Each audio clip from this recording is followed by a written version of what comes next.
But the whole idea is having the ability to sit across from somebody who has a different lived experience, a different point of view that you may or may not agree with, and have discourse.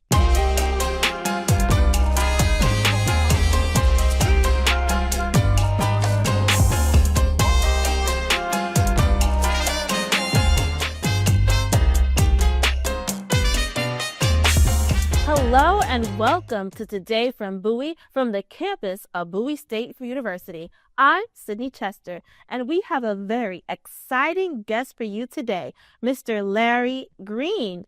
Before we get into this conversation, I just want to highlight some things about this incredible human being. Larry works with business unit leaders and stakeholders to help organizations thrive as they pursue their business goals. Through his lens, Larry uses his unique background spanning the sports, military, and corporate worlds to bring innovative programs, services, and experiences to the workplace. Larry's primary inspiration comes from Ubuntu, the African indigenous philosophy and way of life. The belief that individual sharing creates a universal bond that connects all humanity. Please help me in welcoming Mr. Larry Green. Thank you so much for joining us today. Thank you. Yeah, it's really exciting to be here. Bowie State University. Thanks again for the opportunity. You know, you've had such an incredible career, whether it's through sports, the military, or even with, your with Google. You work with Google. I do. But I want to go into your background, Okay. your foundation. Tell me about the Larry from back then that helped cultivate the Larry now. Yeah, so my background, I'm originally from the state of Virginia, so just right next door, a couple hours south. My hometown is Charlottesville, Virginia.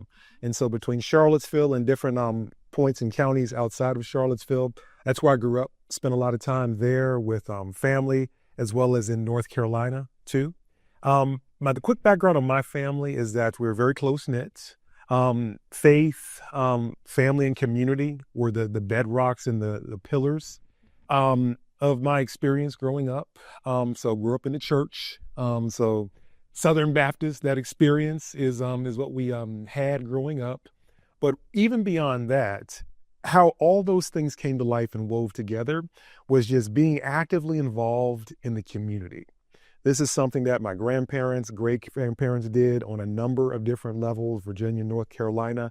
And that was the piece that just gave me a lot of inspiration because as a young guy, that was, okay, that's the way life works, is you have these different focuses, you value your family, you work hard, which is another big thing, but you make it a priority to spend time and to connect with other people because that's the richest form of life.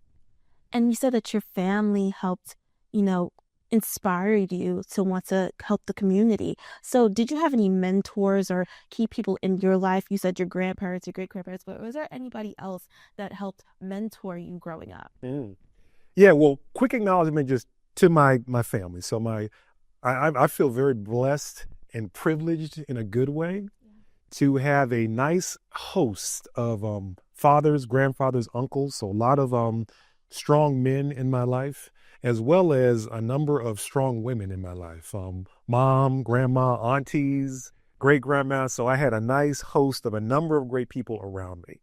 But beyond that, outside of family, I was in the Boy Scouts growing up in Charlottesville. We were part of the first Black troop, Troop 62. Shout out to Charlottesville, Virginia on that one. So the scoutmaster there, he was a military man. He was a captain in the Army at the time. And so, he really taught us a lot just about discipline, hard work, those things outside of my family. And then on the sports side, too. Sports, and I know we'll dive into it here a little bit later, that's a huge part of my lived experience. And so I've had a number of amazing coaches that just helped to shape me. And I learned a ton of huge lessons on the basketball court, on the football field, too, a little bit. But I'm mainly a basketball guy and a track and field guy. Yeah. But a lot of great examples there. So being an organizational person and helping businesses thrive, you also mentioned that you did a lot of sports. How did sports help you, inspire you to become a business developer? And did the lessons that you learned with sports help you in the future on your future career? Yeah. So, well, one thing with sports, quick context for you. Charlottesville, Virginia, back in the 70s and 80s. So I'm dating myself here, but but during that time, that's the classic days of the Atlantic Coast Conference. So all the big names of basketball would come through: Michael Jordan, Ralph Sampson, all the Len Bias, shout out to Maryland. All these superstars would come through, and so the atmosphere of sports was just very, very strong. And for me, I'm on the taller side. Back when I was 13 years old, I was 6'5", believe it or not. And so it was almost like predestined that you're going to do something on the basketball court or something on the sports field. And I was actually cool with that. So I really wanted to dive into it. But within that, getting back to your question, once I got into the environment of sports competition, not only was there the fun part of competing, learning the game, your skills, and the excitement of that, I also found it as a great environment to do what I call non-traditional learning. And so I learned a number of different things about math, language, pressure, communications, all kinds of stuff on the basketball court, believe it or not. And so those different things I learned there in an immersive fashion because you're playing the game, and I actually still pull from those lessons and experiences today. That's interesting because I interview a lot of athletes as well, and I find that they don't only just love the game, they love the concept of the game and how they can apply the game or the competitiveness or what they just learn on the court into their real life. So can you just expand on that? Like, how specifically did you, add those attributes to your academics, to math, science? Because so if somebody like me who doesn't really know much about sports, I'm like, so how does shooting a basketball correlate to, y equals mx plus b? So tell me a little bit more about that. Yeah, I'll try to keep it quick because there's so much with this. I'll give you a sample. Okay. How about that? So I'll just start on the mathematical side, for example. Let's just look at the score. So you got a game, you shoot a basket and it's usually 2 points, sometimes 3, sometimes 1 if it's a foul shot.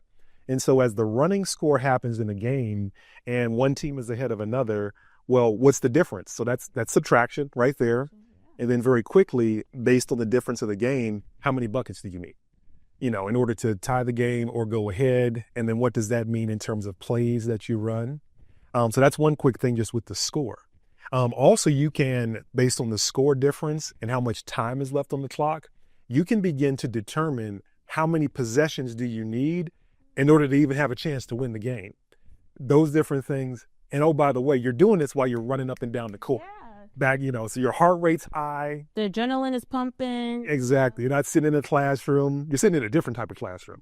But yeah, all these things are there. And based on that, because if they score again, okay, now it's a new thing. You got to do different math. Yeah. So there's that. Another quick example is with the different players on the court, we typically run plays usually, or sets is what it's called. And these are patterns with how different teammates move, ultimately in order to score a basket. And there's certain positions that are more strategically advantageous than others, and it's all based on angles. Believe it or not. Yeah. So the 45-degree angle from the basket to another part of the court, it expands your options of what you can do offensively. And then based on that, if you're a teammate, if you're here, I'll adjust to another spot based on angles. And based on that, then we'll try to take advantage of the opportunities that we have. And again, this is quick. All this is there. So that made you an amazing student and amazing athlete as well.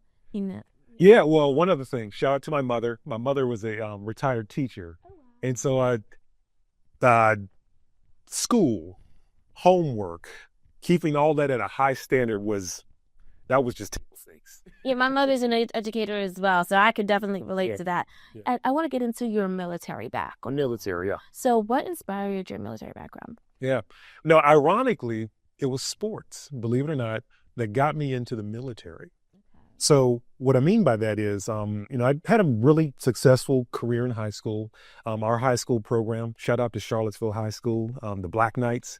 During my time there, we were one of the top teams in the state. all 4 years. And so a lot of great exposure, a lot of great experiences there. And so I had the opportunity to get recruited by a number of different schools across the country. The United States Naval Academy came knocking on my door. And, they recruited me, and offered the opportunity to go there and play. At that time, David Robinson, who was the megastar from the Naval Academy, he'd already left the Naval Academy and he was playing in the pros, but the halo effect of what he did, plus the amazing opportunity that is the school itself, had me thinking about it. And so as I was thinking about it and exploring the opportunity, I was like, wow, I never really thought about the military. But my old Boy Scout troop master, the one who was the captain in the Army, he was very high on that. He's like, LG, that's my nickname. This is a great opportunity. Like, this is amazing. This is this. Because I was like, well, I never thought about, the military. What if I had to go to war? All this type of stuff. But he really just broke it down to me, understood that this is a great opportunity, not only to get a great education, one of the best schools in the nation. You can play competitive ball. It's a Division I program, national schedule, all that type of stuff. And once you graduate, 2 weeks later, you got your first paycheck as an officer in the Navy, and you get a bunch of training and skills and stuff like that. So I was like, okay, so it wasn't necessarily because of, per se, like a military love of war or just the uniform or things like that. I kind of grew into that, but it was mainly, I'm there to play ball and get some good grades. Yeah. But the military experience itself, they helped me to understand that, hey, the military is a critical piece. What are some things that you teach your children or as well as your mentees in life, whether it's through sports, military, anything? What are some of the key points that you teach to develop a younger person? Yeah, great question, because the first thought that just immediately comes to mind is that each individual is just that. So there isn't necessarily a cookie cutter way, in my opinion, to mentor and teach folks. Having said that, along with that per se, I do have some thematic approaches with how I, mentor and work with my children, young adults, things like that. And the first thing that I do is I want to be the facilitator and have the person that's like, I have courtside seats to your life. And so I'm not necessarily going to tell you what to do, like you need to do X, Y, Z. I'm going to say, what do you want to do? And how might my lived experiences, especially if it overlaps and it intersects and we have a common thing, how can I share my lessons learned with you and then just help guide and facilitate? And so if you want to go in a particular direction, cool. I may just ask guiding questions to help you think about, or consider things from different angles. But once you finally make a decision to do something, I tell a number of different people this, I'm cheering for you either way. So even if you decide to make a decision that I wouldn't necessarily make, it doesn't mean that you made a bad decision. You may make a decision that doesn't align with your goals and values and things like that. And even within that, there's learnings and opportunities there, just around that. And then how might you be resilient and adaptable? Because if you made a decision that just doesn't pan out the way you wanted, like, okay, what did we learn? How can we grow? How can we pivot? And how can we navigate out? Because I'm cheering for you either way, and no judgment. And then I'll just tell my little stories and mistakes along the way too, just to be relatable.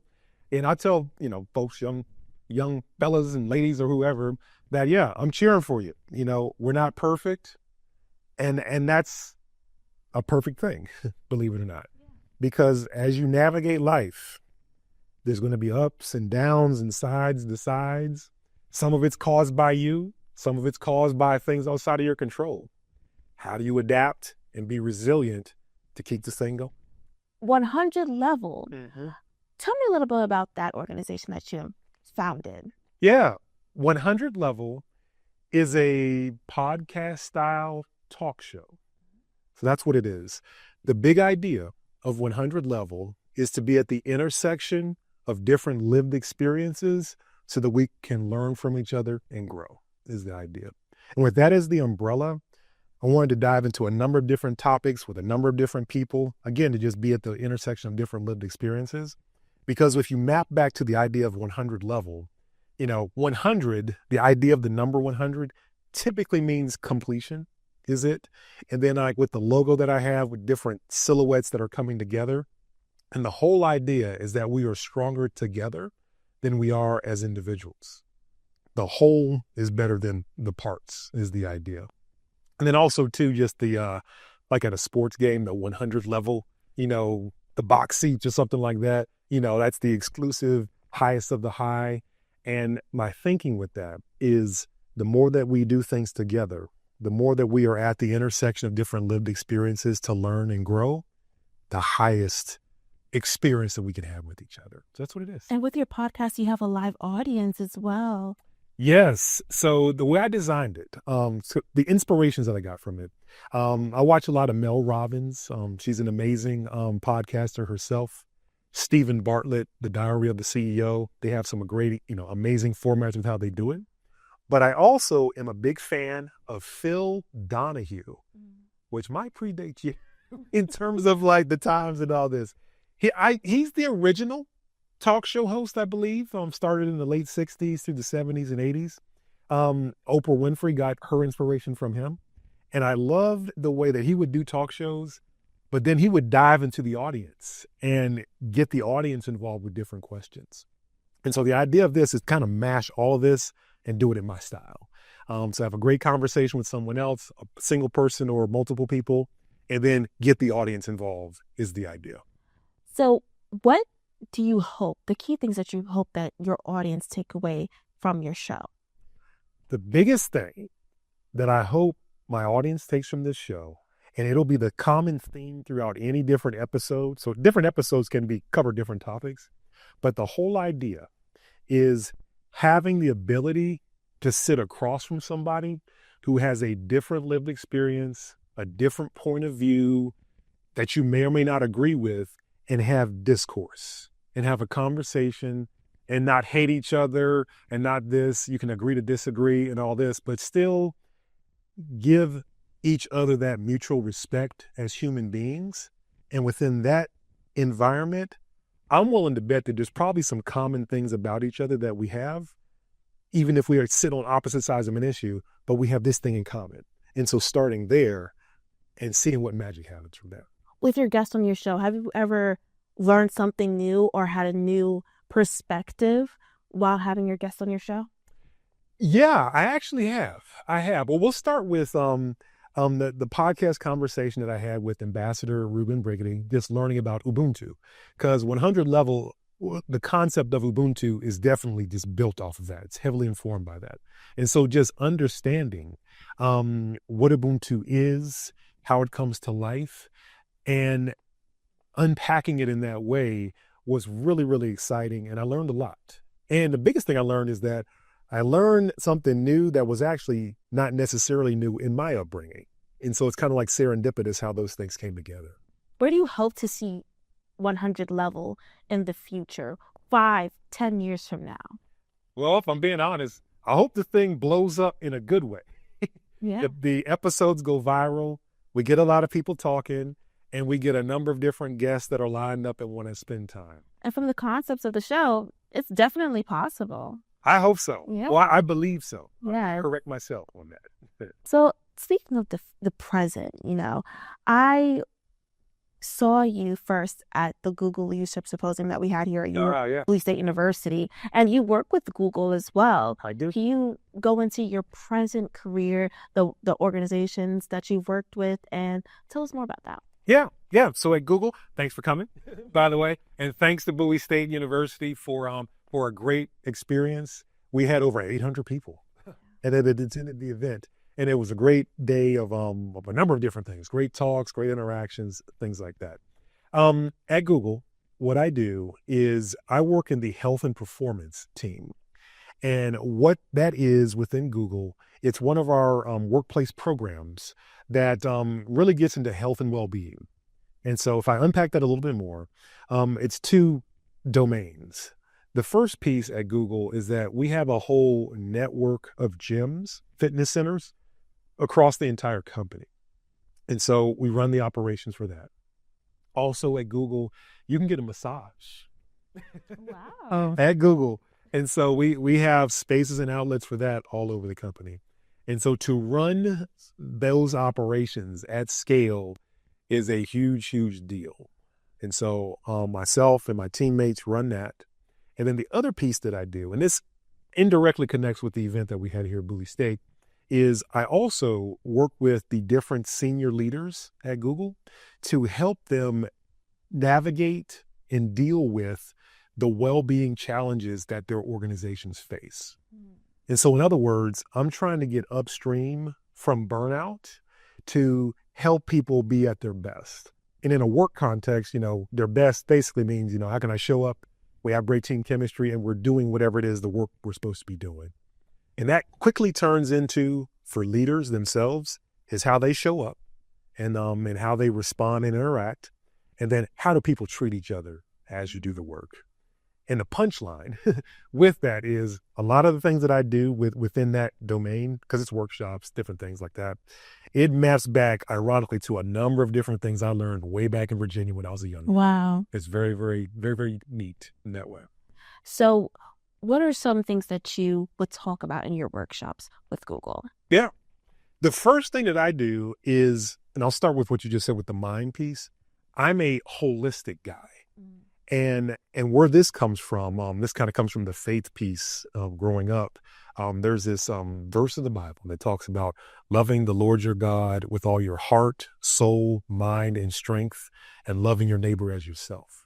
And irregardless of whether people, practice Christianity or not, just taking that framework, I use that as the holistic piece. And so heart and soul, that's the emotional and the spiritual piece. The mind is the mental piece. The body is the physical piece. And the others, your neighbor piece, that's the social piece. And so within that, when we do a development workshop, in corporate, it's quickly the mind, which makes sense. It's a knowledge working, tech is the knowledge domain. And so people usually are just sitting there and they're using their brains. But how your social dynamics, especially if there's pressure, or we're on the opposite side of an issue, if we're, trying to get unified on something and there's a lot of pressure and we just don't agree or we don't have the resources, it doesn't mean I need to treat you like a jerk. Yeah. Exactly. And so that's the social piece. And so helping people to understand that, or their emotions, the heart piece, I'm upset or I'm nervous in a meeting. Okay, what's causing that? Or with the physical, reading body language, or within yourself, you start to get nervous or you start to sweat or things like that. Okay, my body's doing this. That's a signal. How can I understand that signal so that I can adapt and be as effective? And so I teach those different things in a number of different ways and just help people to understand that the mind is important, but there's other things that you have at your disposal. Yes. And do you teach these to your mentees as well, not just your team at Google? Yeah. I do. It very quickly gets into that in professional mentorship. I also do a lot of sports training as well. And again, this is the ironic full circle moment. I learned this stuff as a young player myself in basketball because the experiential piece of being a high school or college basketball player, when you're in the moment, you're doing math, which you talked about before, with the score and all this stuff. Yeah. The other team just did something and now you're upset. Okay, how can I regulate my emotions to still do what I need to do and get at the right angles? All these things are using your multiple dimensions of who you are in a very, very fast fashion. And so taking those things, those principles, just applying it into a different context. Yeah. It's powerful. I love that. You need emotional maturity and stability, not only to be an athlete, but to be a professional. Yeah. So, and a lot of times in a professional field, we see that people don't have that. And, you get calls to HR, yep. But that's amazing that Google has that resource. And I believe every organization should have that resource. Like, you to go to and you to come and speak to them, because we don't really speak about the mentality of everything and the pressures that we have being professionals. And I know that athletes have that too. You've had so many great experiences as well. Earlier you were telling me about your traveling experiences while in the military. And, at your introduction, we mentioned Ubuntu. You went to South Africa. even there? And you said you lived in Spain. Can you expand on that and your experiences with that? Yeah, Ubuntu, a very unique word. I am because we are is the phrase that's usually connected with it, and it just gets into communalism. How I exist affects how your life experience, and vice versa. And so, therefore, the more I show up in a positive way, it affects you, and vice versa. And that's essentially how it works. And you do that at scale is the idea. But yeah, going back to travels and things like that. I've actually never been to South Africa, just Northern Africa. Northern Africa, yeah. All good. But I got a chance to indirectly have some connections and developments from South Africa. One of my classmates from the Naval Academy, retired Ambassador Reuben Brigady. He's the former U.S. ambassador to South Africa. So he lived there, and so I had a chance to, spend time with him just to learn more about that experience, but even more so about the whole idea of Ubuntu. And one unique thing about Ubuntu is that although I wasn't necessarily familiar with the term growing up, there was a lot of Ubuntu-like practices that were happening with community, with family, with having an awareness for that which is beyond yourself, and how do you show up and create things that are most effective as a group. And so those are just some quick things around that. Looking back on your whole entire upbringing, you hit on your sports background, your family background, your military background. Did you think that it would lead up to you being you today? Did you ever think like, wow, this all lined up for me perfectly? Or was it just natural? Would you always know that you were going to be successful? That's a great question. I would say, I'll answer your question like this. There wasn't necessarily a linear progression of, okay, I'm going to do this first, and then I'm going to do this next, and then this thing afterwards. It was more so like, I do have just an innate belief that if I'm going to get involved in something, we're going to knock it out the park. And the reason why, and I hope this isn't necessarily arrogant or anything like that, is I do have confidence in my work ethic and my ability to connect with others because of my background. And I believe that if you work hard, you connect with others, and you treat people right, something good is just bound to happen. And it's just a matter of being in position and being ready to take advantage of those things. And how that, maps out, it may not necessarily be linear, but it's still going to be exciting. It's going to be very, very cool. Larry, finally, I want to get into, what does the future look like for Larry Green? Any important, things coming up that we should be looking forward to, or just where do you hope to go? Yeah. Well, first of all, the future for me is going to be exciting, no matter what, because I'm willing to bet on myself, which is something that I learned a long time ago with hard work, relationships, treat people right. You're bound to get something good out of that combination. So I've been riding that wave for a number of decades now, and I'm just going to keep doing that. But more specifically, Google's been great, but one thing, and this is a good little side note for young students, is that when you get into a career, into a company and all that, be careful not to attach your identity to the company that you work at. Because, especially in America with at-will employment, they can lay you off tomorrow. Yeah. That's just the way it is. And it's not personal, reality. It's just business, as they say. Yeah. And so when people connect their identity or their worth very tightly woven with where they work or things like that, when a change happens, they kind of, can spiral. And so that's just a side note. And so with that, I say all that to say, with Google, it's been great, but I know I'm not going to be at Google forever. And so I think about, my post-corporate semi-retirement, chapter. And what that looks like is, I call it a portfolio career. And so I love the work that I do in terms of helping people get upstream from burnout. And so I can see myself doing consultancy work like that, public speaking, different events, things like that within that domain. 100 level is a piece, but go ahead. Oh, what does burnout mean? and how do you help people through that? Yeah. Burnout is when you've reached, this is how I define it. There is a clinical definition that you can actually get health benefits for with that. But the conversational, the way that I'll bring it up is you've reached a saturation point where you have had enough of whatever it is, and it's usually stress or pressure, to where something about you is just not functioning in a healthy way. And it's usually mental. That's usually the first place in a corporate setting, like your thoughts. You're just stuck on particular things. And that quickly usually turns into health challenges, so that's the physical piece.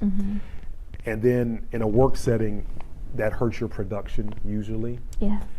And then you're kind of stuck, is that. And then within that, there's a number of interventions and things you can do to help with that. But again, I'm on the front end of that and how to stay away from that. Yeah. Is the idea. That's amazing. So the big idea, reinvention, can you expound on that? Yeah, reinvention. So, and this is just some advice to younger folks too. The whole idea of reinventing is, it's like not reincarnation, but just with reinvention, you're one state and you're transforming into a different state. And I'm a big proponent of being a reinventor of oneself as many times as you possibly can.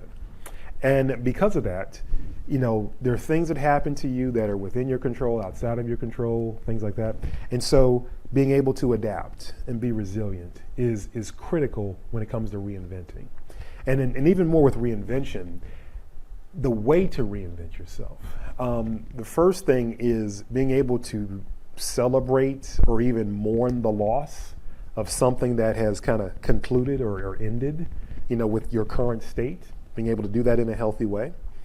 Then being able to reframe your current situation and look at it through a new lens or a different lens. And then from that, always being curious and always being a learner is the whole idea. And that's how you practically reinvent yourself. And so as a person starting off in their career, as a student getting ready to launch into their career, having that mentality of, dive into what you're doing right now, but always have a mind or an appetite for reinvention. Because whatever it is you're doing, in terms of career stuff, it'll probably end, or a piece of it may end or conclude. Different seasons of life, happen. And so with that, how might you keep it going? And that's how I do it, just with those different steps. That's amazing. Has there ever been a time in your life where you felt like failure? Have you ever felt like you weren't going anywhere? Did you ever have a down moment in your career or in your life that helped you develop these amazing attributes that you could give to others? Yeah, there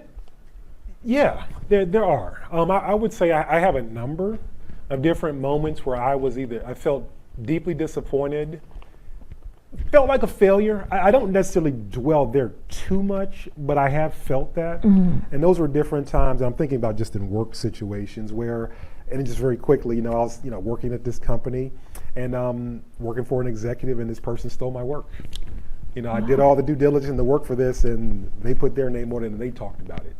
And no credit came back to my way. And so that generated a bunch of emotions. If we go holistic, okay, I got a number of emotions here. How can I figure this out and still keep my job because I want to do something that I probably shouldn't do because I'm angry? Yeah. So things like that.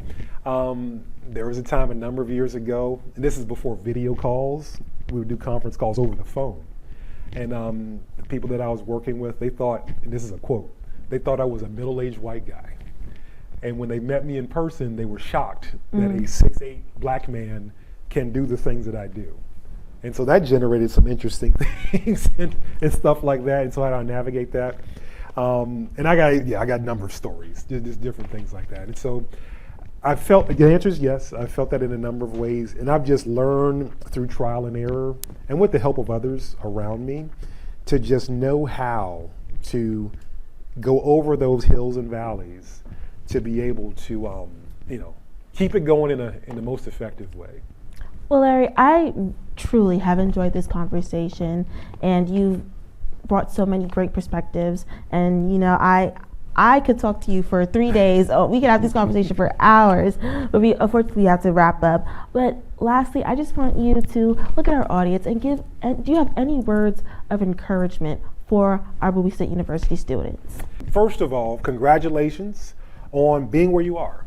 That's very important to be in a college. I know there's a lot of different sacrifices. I assume that there's a lot of people around you, students, that have helped you along your way. One thing to keep in mind is that what got you here at Bowie State, will not get you to that next level, believe it or not. You are, believe it or not, at the beginning of your learning journey. And the traditional classroom is, let's call it traditional learning. There's a whole domain of non-traditional learning that is waiting for you. And I encourage you to do what you love, number one. Always do that. Don't get too tied into your work or what you do with your identity, because those things can change. And then never be afraid to reinvent yourself. Even if you make a choice in life that the outcomes just weren't what you wanted, or it was a disappointing thing, or somebody may even call it as failure. Even when those moments happen, those are great opportunities to learn from what happened, to learn about the motivations that drove you to make a particular choice. And then from there, it's not over. From there, you learn from it and you keep it going. You reframe, you think about it in a different way, reset your goals and values, and then keep the thing going. You got your whole life ahead of you, and make sure you enjoy yourself. So that's what I would say. Thank you so much, Larry, for joining us at Today from Bowie. It was a pleasure having you on our show, and please come back so we can hear more of your great advice and your words of encouragement. That's it for Today from Bowie. I'm your host, Sydni Chester. Have a great day.